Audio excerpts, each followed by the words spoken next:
Marcus found CEO Victoria sobbing in her BMW outside his daughter's daycare at midnight. What he didn't know, she'd just lost custody of everything except her company. He tapped her window and said 5 quiet words that cracked her armor.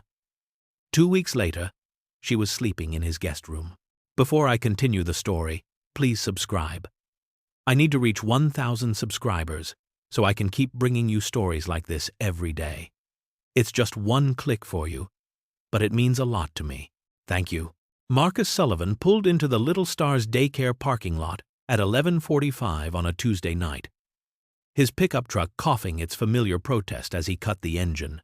The late shift at Riverside Warehouse had run over again, pallets stacked wrong and inventory counts that never quite matched the computer system, and now his daughter Lily had fallen asleep waiting for him in the extended care room where Mrs. Chen kept watch over the stragglers whose parents worked impossible hours.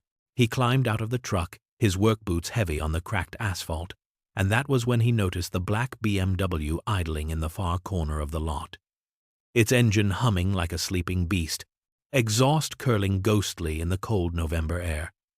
Marcus paused, keys jangling in his hand, and heard it then, the sound of someone crying. Not the quick tears of frustration or the angry sobs of an argument, but the deep, gasping cries of a person who had finally stopped holding everything together. It was a sound he knew intimately, a sound that still visited him in the quiet hours after Lily went to bed, the sound he had made into his pillow for months after Sarah died. His first instinct was to keep walking, to respect the privacy of whoever sat broken in that expensive car. But his feet carried him forward anyway, drawn by the memory of his own drowning and the strangers who had thrown him lifelines when he needed them most. He tapped gently on the driver's side window, 3 soft knocks that somehow cut through the sound of grief. The crying stopped abruptly. Through the tinted glass he could see movement, frantic wiping, the straightening of shoulders. The window lowered halfway, and Marcus found himself looking at a woman who belonged on magazine covers. Her dark hair swept back in a style that probably had a fancy name. Her suit, the kind that cost more than his monthly rent. But none of that mattered because her face was destroyed by tears. Mascara streaked down her cheeks like war paint, her hands trembling as they gripped the steering wheel. Marcus did not ask what was wrong. He did not offer empty comfort or platitudes about time healing all wounds.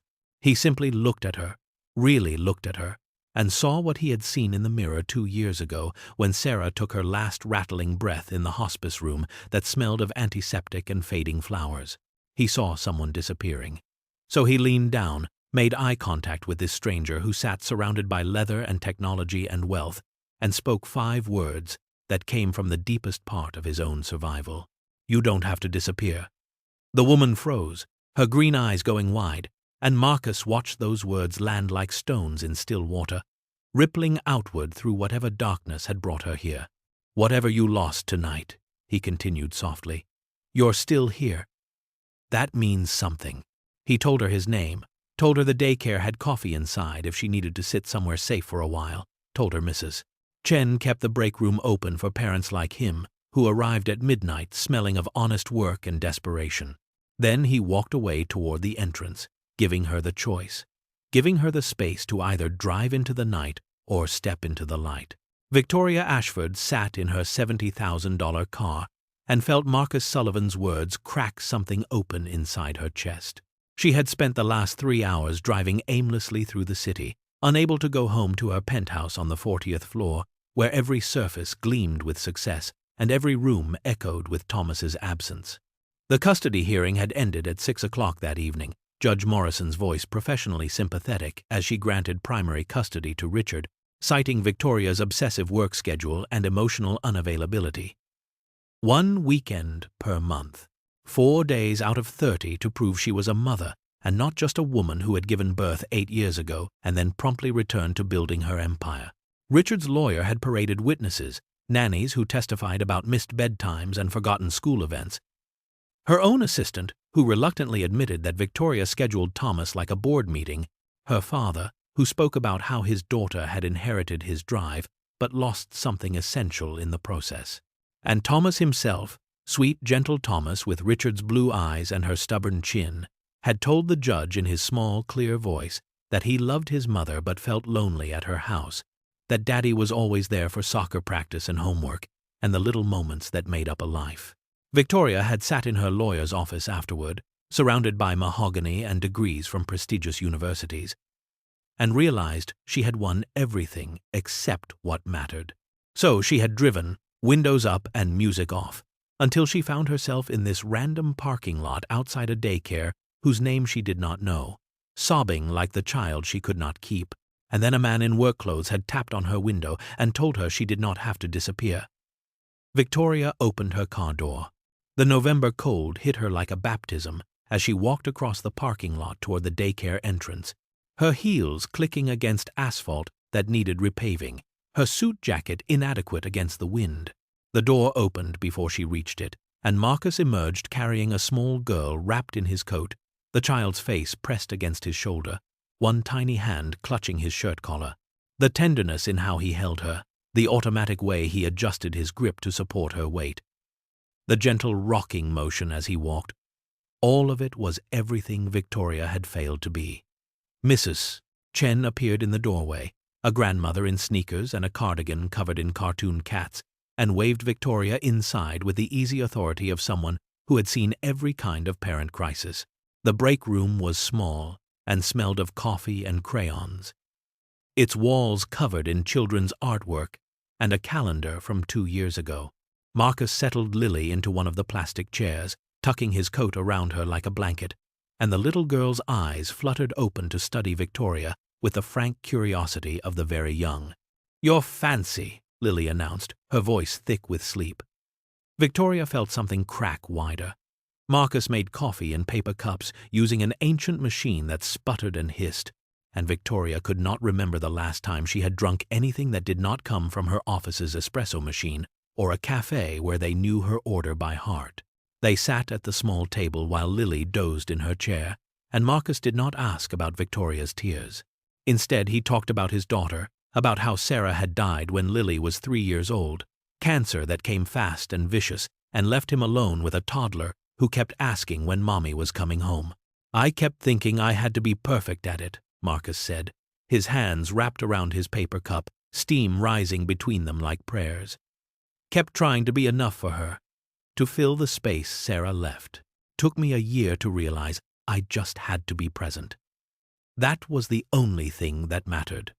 Victoria heard herself ask the question that had been burning in her chest since the judge's gavel fell. What if you waited too long to figure that out? Marcus looked at her with eyes that had seen their own kind of ending and said, "Then you start from where you are." 2 days later, Victoria found herself back at Little Star's daycare at 3:30 in the afternoon, standing in the parking lot in jeans and a sweater, feeling exposed without her armor of tailored suits and conference room confidence. She had taken personal leave from Ashford Innovations for the first time in 8 years, had told her assistant to handle the crisis du jour, had driven across town to see if Marcus Sullivan was real or just a grief-induced hallucination. He emerged from the daycare entrance, holding Lily's hand, the little girl chattering about something involving glitter and injustice, and stopped short when he saw Victoria. For a moment they simply looked at each other, this warehouse supervisor and this CEO, and Victoria felt the gulf between their worlds and also the strange bridge that had formed in a midnight parking lot. Marcus smiled, surprised but kind, and introduced Victoria properly to his daughter. Lily asked immediately if Victoria was a princess because of her nice clothes, and Victoria laughed for the first time in weeks. A real laugh that came from somewhere deeper than politeness. "More like a witch," she said, and Lily responded with the perfect logic of 5-year-olds. "Witches can be good. Like in my book." They walked to the parking lot together, and Victoria noticed how Marcus's sedan coughed and sputtered before starting. How the passenger door did not quite close right. How he treated the aging vehicle with the careful patience of someone who could not afford its replacement. She offered to buy them dinner, awkward and uncertain, trying to repay a kindness that had no price. Marcus's pride almost made him refuse. That particular dignity of the working poor who owe nothing to anyone. But Lily announced she was hungry, and the moment shifted. They ended up at Rosie's Diner 6 blocks away. Victoria, in her $3,000 outfit, sitting across from Marcus in his warehouse clothes, Lily between them, coloring the children's menu with crayons, provided by a waitress who called everyone honey. Lily fell asleep after eating her chicken fingers, her head pillowed on Marcus's arm. And that was when the real conversation began. Marcus asked gently what had happened that night in the parking lot, and Victoria told him about Thomas, about the custody hearing and the witnesses, and her son's testimony that still played on repeat in her mind. She admitted she did not know how to fix it. How to become the mother Thomas deserved when her entire life was structured around quarterly earnings and market disruption. "I have 1 weekend a month," she said, her voice breaking. 4 days. Marcus looked at his sleeping daughter, and then back at Victoria and said something that would change both their lives. "You can't prove change. You have to live it. Change is just showing up, over and over, until it's who you are." Victoria felt tears threatening again. "I don't know how to show up. I only know how to perform." The silence stretched between them, filled with the diner's ambient noise of clinking dishes and low conversations and the hiss of the grill. Marcus touched the chain around his neck, and Victoria saw the wedding ring that hung there like a talisman. "Then maybe you need to learn," he said slowly, the words forming as he spoke them. "Watch someone who's just living it. No performance." Victoria stared at him, not understanding, and Marcus surprised himself by continuing. "I have a guest room. Barely used. Lily's stuff has taken it over. But there's a bed." Victoria's heart began pounding. Marcus explained quickly, before he could second-guess the impulse. "You need to figure out how to be present. I'm living proof it's possible to work full-time and show up for your kid. You can see how it's done. Stay a couple weeks. Watch the routine. No rent, just maybe fix my coffee maker if you're handy with machines." It was absurd. It was inappropriate. It was exactly what Victoria needed. She asked why he would do that for a stranger, and Marcus touched Sarah's ring again. That unconscious gesture of connection to his past. "Because someone helped me when I was drowning," he said, "and because Lily could use seeing what it looks like when someone tries really hard to become something better." Victoria agreed, barely believing her own voice, and felt something shift in the universe. 2 weeks later, Victoria Ashford stood in Marcus Sullivan's cramped apartment with 2 suitcases containing more clothes than she would need and fewer answers than she required. The apartment was modest in a way her penthouse could never be. A living room and kitchen combined into one multi-purpose space. 2 small bedrooms connected by a hallway barely wide enough for 2 people to pass. 1 bathroom with tiles that needed regrouting, and a shower that probably ran out of hot water. The guest room was indeed full of Lily's overflow, toys and craft supplies and dress-up clothes spilling from bins and boxes, but there was a bed with clean sheets and a window that looked out onto the parking lot and a door that closed. They cleared space together, while Lily helped by providing running commentary on every item they moved, explaining the deep significance of each stuffed animal and the complex backstory of her plastic dinosaur collection. Victoria had not shared space with anyone in years. Her marriage to Richard had been separate schedules and separate closets, and eventually separate bedrooms. Now she was standing in a child's secondary storage room, trying to figure out where to hang her clothes. That first night, Marcus made spaghetti with jarred sauce, and Lily insisted on garlic bread. And they ate at a table meant for 2 that somehow accommodated 3. Victoria's phone rang constantly, work emergencies that felt less urgent viewed from this cramped kitchen. Board members checking in with poorly disguised concern about their CEO's mysterious absence. Marcus did not comment on the interruptions, but Victoria noticed him noticing, saw the way he glanced at her phone and then at Lily, measuring distances and priorities. After dinner came the bedtime routine, and Victoria stood in the hallway, watching Marcus read to Lily from a worn copy of Charlotte's Web, his voice doing different characters, Lily's small body tucked against his side, the nightlight casting shadows that softened all the sharp edges. Victoria remembered reading to Thomas when he was small, remembered the weight of him in her lap, and the smell of his shampoo and the way he would ask her to read just one more chapter. When had she stopped? When had one more chapter become "not tonight, sweetheart, Mommy has a conference call"? Marcus established boundaries before they went to their separate rooms, his voice gentle but firm. "You're a guest, but this is a working household. Lily's schedule comes first. Breakfast is at 7. Daycare drop-off at 8:15. I need the bathroom from 6 to 6:30. Phone calls after Lily's bedtime if possible." Victoria agreed, feeling like she had been enrolled in a boarding school for failed mothers. But there was something comforting about the structure, about being told what was expected, instead of having to guess at the shape of normal family life. "And one more thing," Marcus said, touching Sarah's ring again. "You're not here to hide. You're here to learn. So participate, even when it's messy." Victoria nodded, terrified and hopeful in equal measure, and retreated to the guest room that smelled of lavender fabric softener. That night she lay in bed listening to the apartment settle around her. Marcus moving in the other bedroom, Lily's soft snoring through the thin walls, the hum of the refrigerator, and the distant sound of traffic. For the first time since losing Thomas, since watching her son choose his father over her in a courtroom that smelled of old wood and broken families, Victoria did not feel completely alone. She thought about Marcus's 5 words in the parking lot, about how he had seen her disappearing and offered her a way back. 2 weeks, she thought. I can do 2 weeks. Outside the apartment window, the city continued its endless motion. But inside this modest space, something new was beginning. Something fragile and necessary. A CEO learning what a real home feels like when it is built not on square footage and marble countertops, but on presence and patience. And the revolutionary act of showing up. Victoria woke on her first full morning in Marcus Sullivan's apartment to the sound of chaos. A 5-year-old voice calling desperately about purple socks that had vanished into whatever dimension consumed small garments.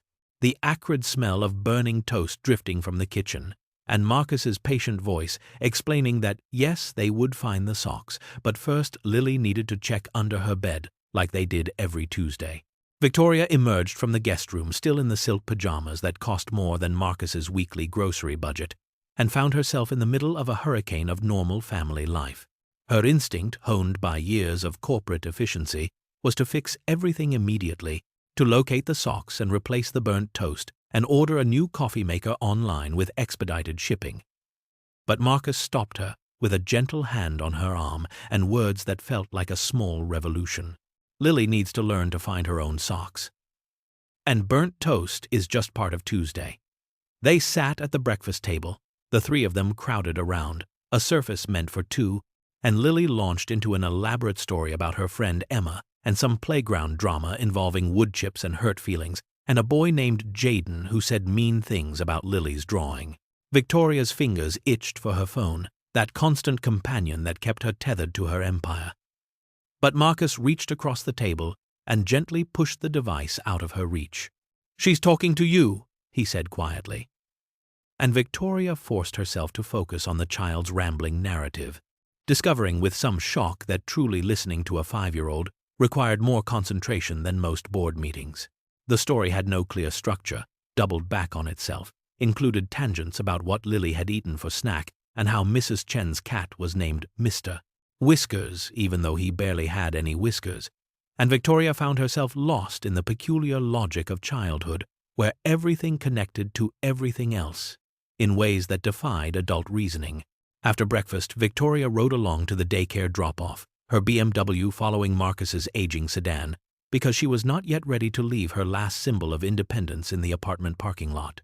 She watched how Marcus walked Lily inside, how he crouched down to zip her jacket all the way up and remind her to share the blocks with Emma, how he spoke to Mrs. Chen about pickup time and thanked her for the extra care. He knew the other parents' names, asked about their lives, was greeted with genuine warmth by people who saw him as part of their community. Marcus was not rich, not powerful, did not command boardrooms or have his name on a building, but here in this modest daycare, with its crayon-stained walls and alphabet carpet, he was respected in a way that Victoria's wealth could never buy. This is what Thomas saw with Richard. She realized with a pain that cut deep. Presence, consistency, community, the daily showing up that built trust, brick by brick. Mrs. Chen approached Victoria with a knowing smile and asked if she was Marcus's girlfriend, said it was about time he had someone, and both Marcus and Victoria stammered denials that sounded hollow even to their own ears. But something shifted in that moment, an awareness of each other that went beyond gratitude and kindness. A recognition of two people circling something neither was ready to name. Victoria spent the morning trying to work from the cramped guest room. Her laptop balanced on a TV tray that wobbled whenever she typed too forcefully. Conference calls conducted in whispers, because the walls were thin and she could hear cartoons playing in the living room. Her COO, James, called with barely concealed frustration, asking where she was, telling her the board was asking questions, reminding her that the investor meeting was next week. Victoria lied smoothly, said she was taking personal time, but remained reachable, all while distracted by the sounds of Lily giggling at something on television. Marcus worked the 10 to 6 shift that day, racing home to relieve elderly Mrs. Rodriguez from the apartment next door, who watched Lily for 2 hours every afternoon in exchange for help with her groceries and the occasional repair job Marcus did on her perpetually breaking sink. Victoria watched from the guest room window as Marcus's car pulled into the lot at 6:03, watched him take the stairs, 2 at a time, despite the exhaustion that lined his face, heard his voice transform the moment he opened the apartment door. "How's my girl? Did you have fun with Mrs. R?" Lily launched into stories about her afternoon. About the cartoon she watched and the snack she ate, and how Mrs. Rodriguez's cat tried to steal her crackers, and Marcus listened while simultaneously pulling out chicken nuggets and frozen peas and applesauce, assembling dinner with the efficient grace of someone who had done this dance 1,000 times. He invited Victoria to join them, and she expected to hate the simple food. This meal that probably cost less than her usual lunch, but found unexpected comfort in its unpretentious honesty. Lily asked Victoria about her job. Wanted to know if she worked in a castle, and Victoria tried to explain about tech companies and innovations and market disruption before realizing the child's eyes had glazed over with polite boredom. Marcus interrupted gently, told Victoria that Lily had asked about her office, not her business model. And Victoria tried again. "I work in a tall building with lots of windows. Sometimes I can see birds flying by." Lily's face lit up with interest, and she asked if Victoria fed the birds, seemed genuinely troubled when Victoria admitted she did not. "You should," Lily said with the simple wisdom of the very young. "Birds are hungry too." The words hit Victoria with unexpected force. This reminder that there was always someone or something that needed tending, that wealth and power meant nothing if you could not see the hunger right in front of you. After dinner, Lily insisted on craft time because Marcus did this twice a week, Tuesdays and Fridays, and they spread newspapers across the kitchen table and pulled out paper plates and markers and glue that got everywhere despite their best efforts. They made paper plate animals, and Victoria discovered she had not done crafts since Thomas was 4 years old, had forgotten the peculiar satisfaction of creating something messy and imperfect.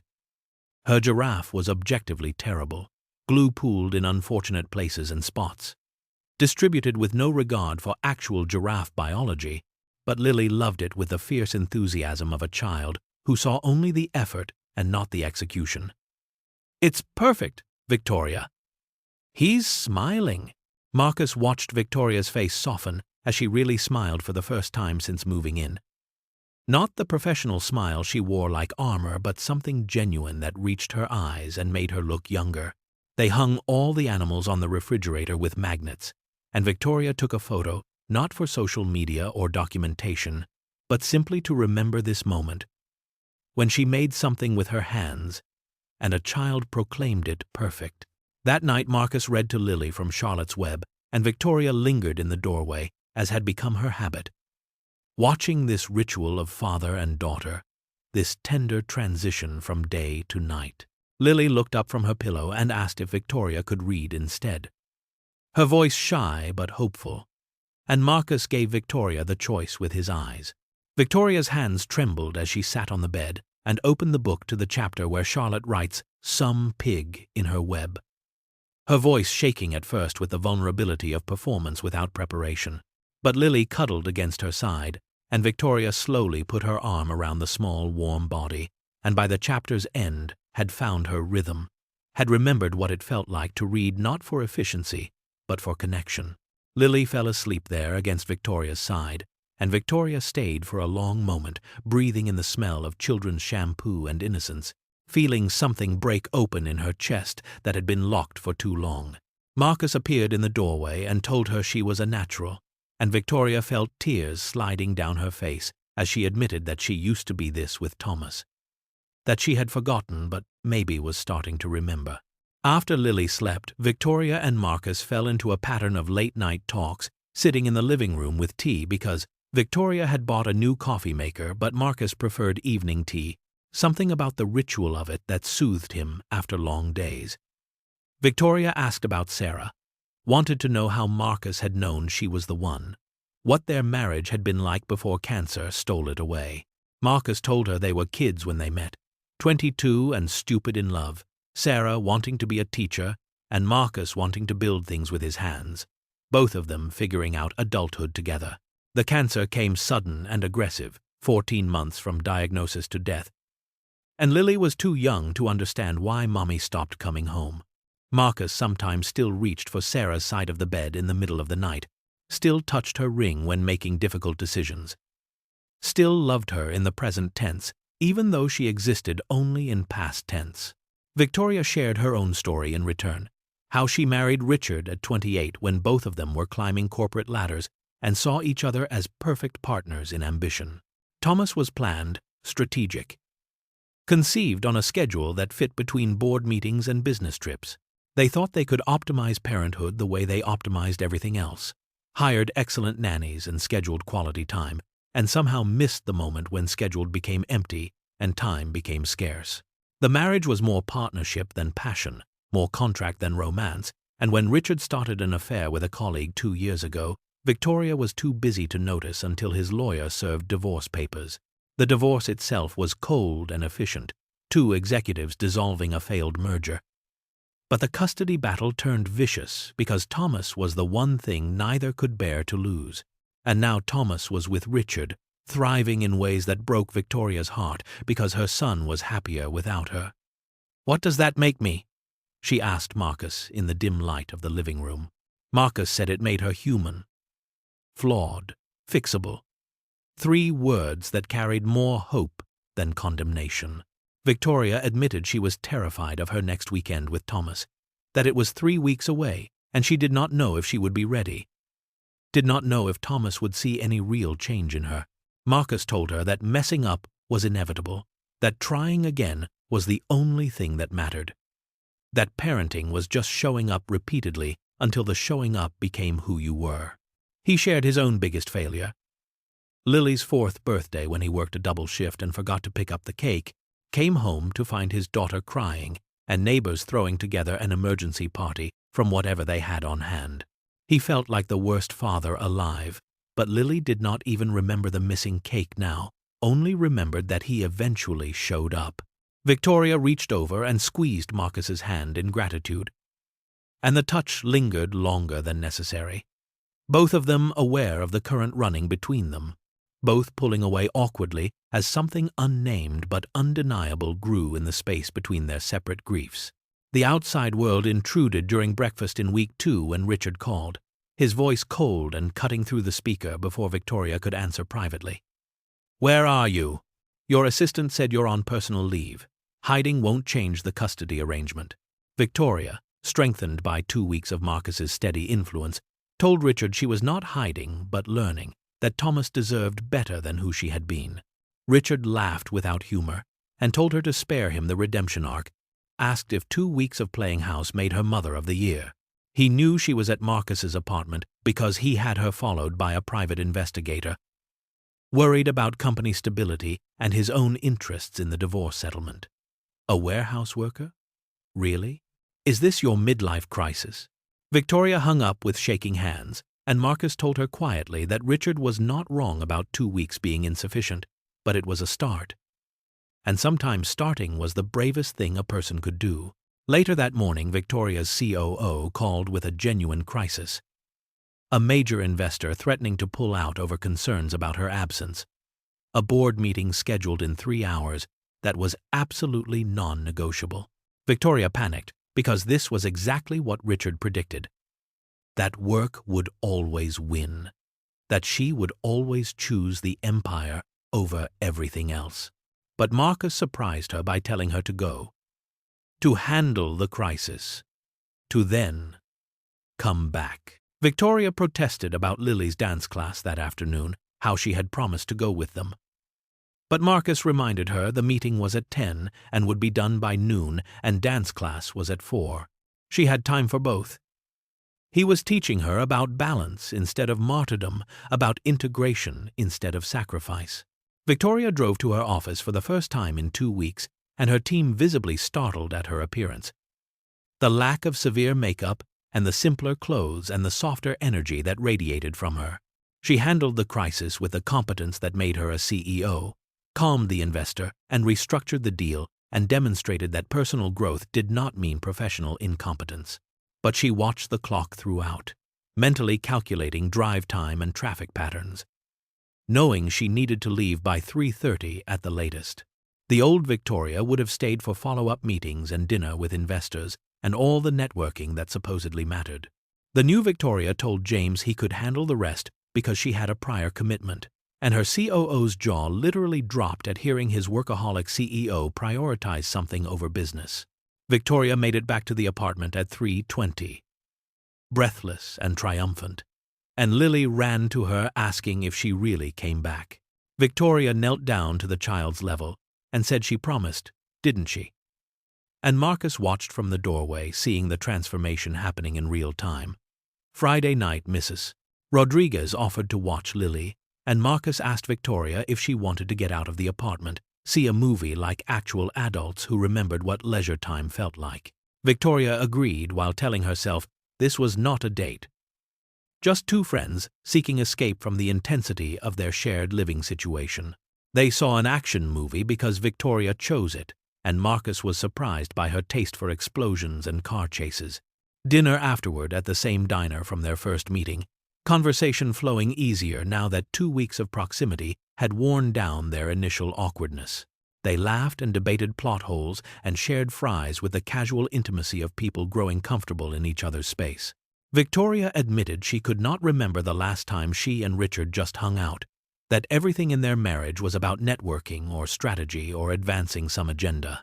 Marcus told her about his Friday tradition with Sarah, how they called it their boring date, because they never did anything fancy, just spent time together without performance or pressure.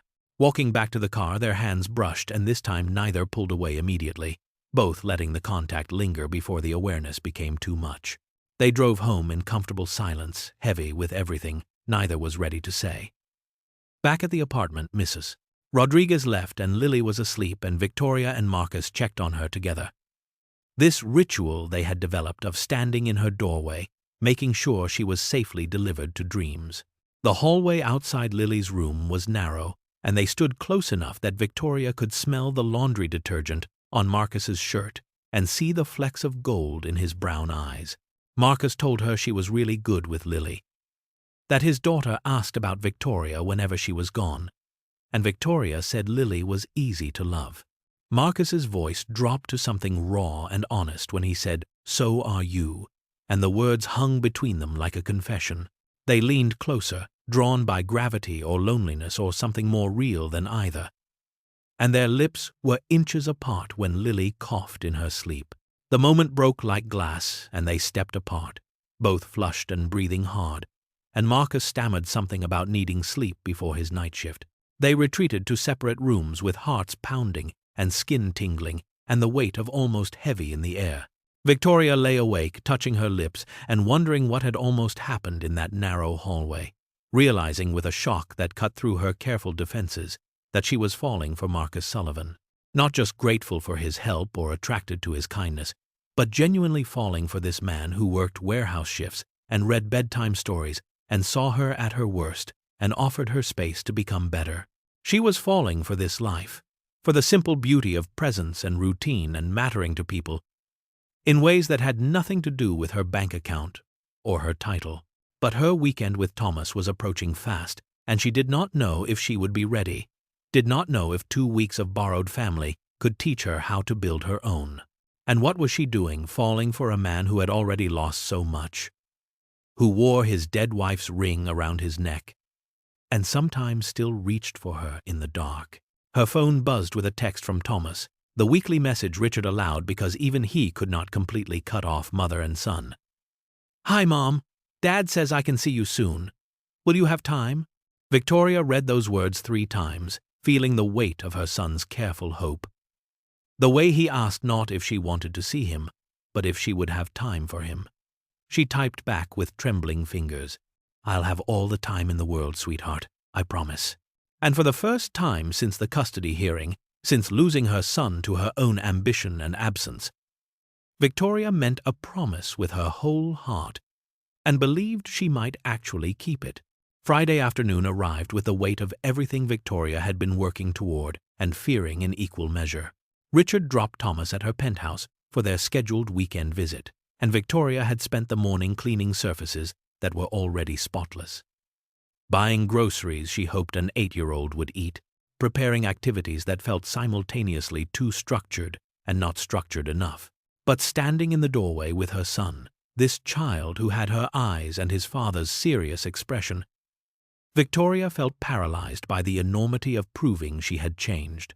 Thomas said, "Hi, Mom," with the polite distance of a child who had learned not to expect too much, and they went inside to a penthouse that suddenly felt cold and sterile. All marble and glass and expensive emptiness. Thomas looked around and asked where her roommate was, and Victoria felt confused until he clarified that his dad said she had been staying with some guy and wanted to know if she was dating him. Victoria realized with a sharp pain that Richard had poisoned this weekend before it even started, planting seeds of doubt and judgment in their son's mind.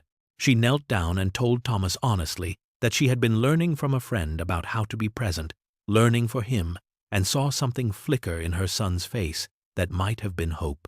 Victoria tried too hard that first evening, suggesting museums and science centers and movie marathons, throwing ideas at Thomas like someone drowning throws arms at water.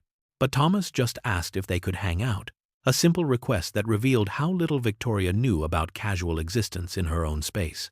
The penthouse had no toys, no games, nothing that suggested a child was welcome or expected. They ordered takeout, and Thomas ate in silence while scrolling his tablet, and Victoria watched the distance between them grow with every passing minute. This was failing already. She was failing already. In desperation, she texted Marcus that she did not know what she was doing, that Thomas was bored and she was scared. And Marcus called instead of texting back. He asked what Thomas liked, and Victoria realized with shame that she did not know her own son's interests, could not name a single thing that made him light up with excitement. Marcus told her to ask Thomas and actually listen to the answer. And Victoria felt the simplicity of that advice cut through her panic. She sat with Thomas on the couch and asked him to tell her about his favorite thing right now, anything at all that made him excited. Thomas was skeptical but hopeful, asking what she meant. And Victoria opened the question wider to include games or books or YouTube channels or whatever mattered to him in this moment.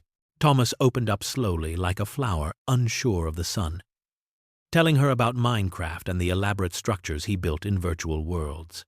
He showed her his tablet and the creations he had made, towers and castles and complex redstone contraptions, and Victoria did not understand the game but asked real questions about why he put the tower in that location and what each room was for.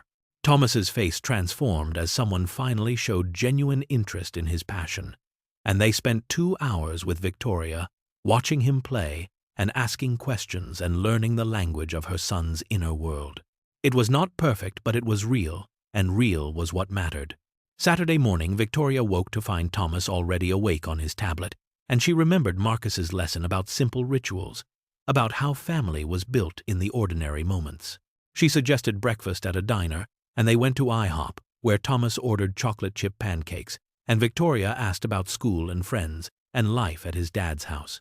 Thomas mentioned his new bedroom at Richard's place, how his dad helped him decorate and they built shelves together, and Victoria felt jealousy rise hot in her throat. But she pushed through the pain and told Thomas that sounded wonderful, that she was glad he and his dad had that time together. Thomas looked surprised and asked if she was not mad, and Victoria told him the truth. She was sad she missed it, but happy he was happy, and that was what mattered most.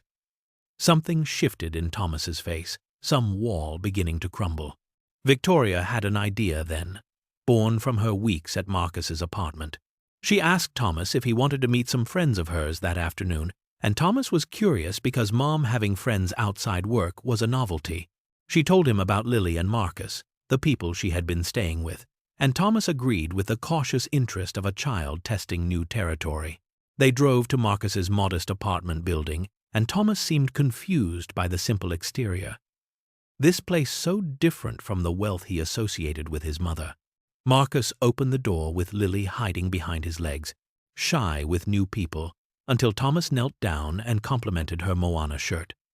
The kids connected instantly over Disney movies with the easy magic of childhood, and soon all 5 of them were at the nearby park.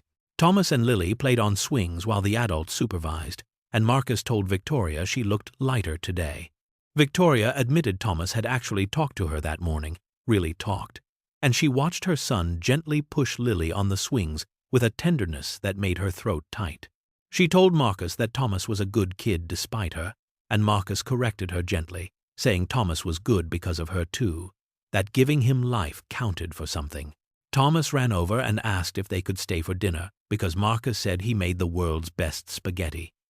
And the casualness of the request carried profound weight because Thomas was choosing to extend time with her. Victoria felt tears threatening and asked if Marcus minded, and he said they would love it with a warmth that wrapped around all of them. Dinner at Marcus's cramped apartment was chaos. Cooking with kids underfoot and Thomas and Lily setting the table badly with forks on the wrong side and napkins bunched together. Marcus taught Thomas how to tell if pasta was done by throwing it at the wall, and Thomas laughed. Actually laughed. A sound Victoria had not heard from him in months. Dinner was loud and messy and perfect. And Thomas commented that the apartment was kind of small, and Victoria told him it was full of love, which made it bigger than her whole penthouse. After dinner came craft time, and Thomas made paper airplanes to teach Lily, and Victoria realized this was what family looked like. Not performance or scheduled quality time, but simple presence and shared joy. When Lily insisted Thomas hear the chapter of Charlotte's Web, they were reading. All 4 of them piled onto Lily's bed in a tight squeeze. Victoria read with Thomas and Lily flanking her and Marcus standing in the doorway. And when she finished, Thomas said her voice was different. She asked different how, and he said warmer. One word that carried the weight of recognition and forgiveness. After Thomas fell asleep in the guest room, Victoria and Marcus talked on the couch late into the night. Victoria said she could do this, could actually be the mother Thomas needed, and Marcus told her she already was, she just needed to believe it. They sat close with the almost kiss from days before, hanging between them like unfinished music. And this time Marcus closed the distance and kissed her softly. Victoria kissed back, and it was gentle and sweet and terrifying. And when they pulled apart, she was crying. She told Marcus she could not do this to him, and he asked, "Do what?" His voice confused and tender. Victoria broke down then, all her fears spilling out in the dim light. She told him he lost Sarah and was still healing. That she was a mess and a project, someone he was helping because he was good and kind. She said she could not be his next tragedy, could not risk failing and going back to who she was, could not hurt Lily by leaving. Marcus started to protest, but Victoria kept going, admitting she was falling in love with him and with this life and with who she was here, but she did not know if it was real or just desperate, latching onto the first person who showed her kindness. Marcus was quiet for a moment and then asked, what if it was both? What if it was real and she was desperate? Because that did not make it less true. The words settled between them, heavy with possibility. Sunday morning brought a knock at the door, and Richard stood there early for pickup, his eyes taking in Victoria and Marcus, standing close and reading the situation with cold calculation. He asked if this was her big transformation, shacking up with some warehouse worker and playing house. His voice dripping contempt. Thomas woke and came out and saw the tension crackling between the adults. And Richard told him to get his stuff because they were leaving. Thomas looked at Victoria and she felt herself freezing, reverting to old patterns, letting Richard control the moment. But Marcus spoke quietly, telling her not to disappear, to stay present. And those words broke through her paralysis. Victoria found her voice and told Richard they needed to talk outside, and in the hallway, she confronted her ex-husband with a strength she did not know she possessed. She told him she was not playing house but becoming the mother Thomas deserved. And yes, she was falling in love with someone. And yes, she was still figuring it all out, but she was trying, and that was more than she had been doing 6 months ago. Richard told her the judge would not care about her self-discovery journey, and Victoria told him she was not trying to take Thomas away, that Richard was a good father, better than she had been a mother, but she wanted to be in Thomas's life, really in it, and she would fight for every hour and every weekend and every chance to prove she had changed. Richard's expression softened slightly, and he admitted Thomas missed her, had never stopped hoping she would show up. Victoria asked him to let her try, and Richard considered, then proposed a test. 6 months of consistent weekends to prove this was not just a phase, and then they would renegotiate custody. Back inside, Thomas hugged Victoria tight and asked if he could come back to see Marcus and Lily too, and Victoria promised every time he visited her. Thomas asked if she was moving back to the big apartment, and Victoria knelt and told him she did not know yet, but wherever she was, she would make real space for him with toys and games and all his favorite things. Thomas asked about time to just hang out, and Victoria promised all the time in the world. And they left, with her heart breaking and mending simultaneously. After they were gone, Victoria talked with Marcus while Lily napped, admitting she needed to go back to her penthouse to figure out how to build a real home for Thomas there. Marcus said he knew, and Victoria said she did not want to leave him either. Marcus proposed something radical then, that maybe this did not have to be all or nothing, that she could keep her place and make it ready for Thomas, but still come here too, that they could figure it out together slowly. Victoria asked what they were doing, what this was between them, and Marcus said he thought they were both learning how to live again after loss and grief. And maybe they did it better together. Lily woke up and joined them on the couch, asking if Victoria was leaving forever, with the direct concern of a child who had already lost one mother. Victoria promised to visit a lot if that was okay, and Lily asked with perfect child logic if Victoria would be Marcus's girlfriend.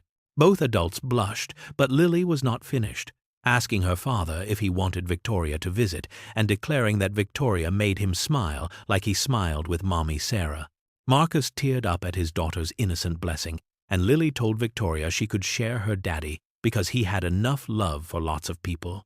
3 months passed, and Victoria transformed her penthouse into a real home.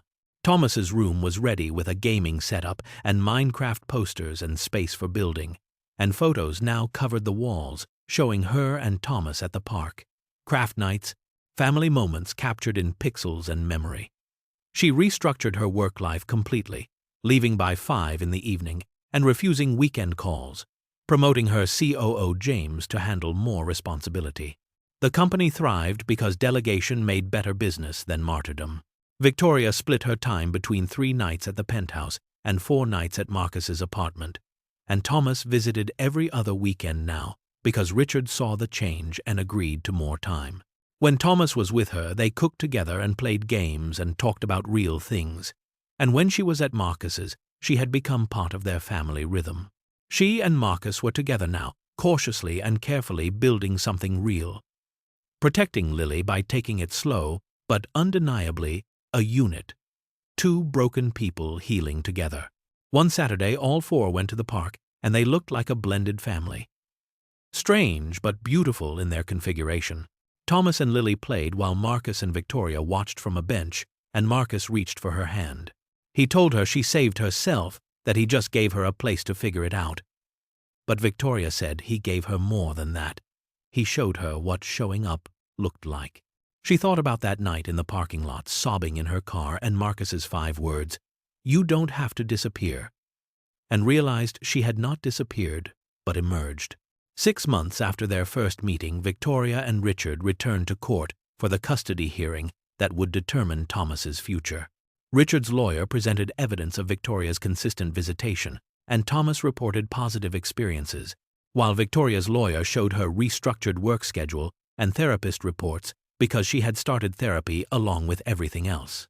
But the real testimony came from Thomas, who was now 9 years old and brave enough to tell the judge his truth. When asked if his mother had changed, Thomas said she was learning, that she still messed up sometimes, but she showed up and really listened now, and he asked for more time with her. The judge granted 50-50 custody with split weeks and shared holidays, and Victoria cried in the courtroom, while Richard nodded with something like respect because he genuinely saw the change. They celebrated back at Marcus's apartment with Victoria, and Marcus and Lily and Thomas, joined by Mrs. Rodriguez and Mrs. Chen, the community that had formed around them. Marcus made his famous spaghetti, and Victoria bought fancy dessert from a bakery, and it was loud and chaotic and beautiful. A real family dinner. Thomas presented Victoria with a crayon drawing of all 4 of them at the park with a caption that read, "My family," the Y written backwards in the precious way of children still learning their letters. Victoria framed it immediately and placed it next to the old crumpled drawing Thomas had made years ago that said, "I love you, Mommy." The before and after of their relationship side by side. 1 year later, Marcus and Victoria had a small engagement ceremony with just family and close friends. And they found a bigger apartment that was still modest but had room for everyone. Thomas and Lily shared sibling duties with him, teaching her Minecraft and her teaching him tea party etiquette. And Victoria still ran her company, but differently, present now at school events and parent meetings and bedtimes. Marcus took a promotion at the warehouse to day shift supervisor with better hours and more family time. And they were not perfect because they fought about parenting styles and chores and boundaries, but they showed up for each other every single day. Late one night, Victoria and Marcus sat on the couch after the kids were asleep, and Victoria held Sarah's wedding ring that Marcus had given her, telling her that Sarah would want her to have it. Victoria asked if Marcus thought Sarah would approve of them, and Marcus said Sarah would love that he was happy again, that Lily had people who loved her, and that was all she would care about. Victoria said she still could not believe her life now, that a year ago she was disappearing in a parking lot. And Marcus smiled and reminded her that she did not have to disappear. Victoria called them the best 5 words anyone ever said to her, and they sat in comfortable silence. 2 broken people who found each other and healed together and built something beautiful from ashes. The camera pulled back to show the warm apartment with photos on walls and toys scattered everywhere. Lived in and loved. And this was home. This was family. This was what showing up looked like every day, until showing up became who you were, and love became the air you breathed, and presence became the gift you gave, without thinking because it was simply who you had become.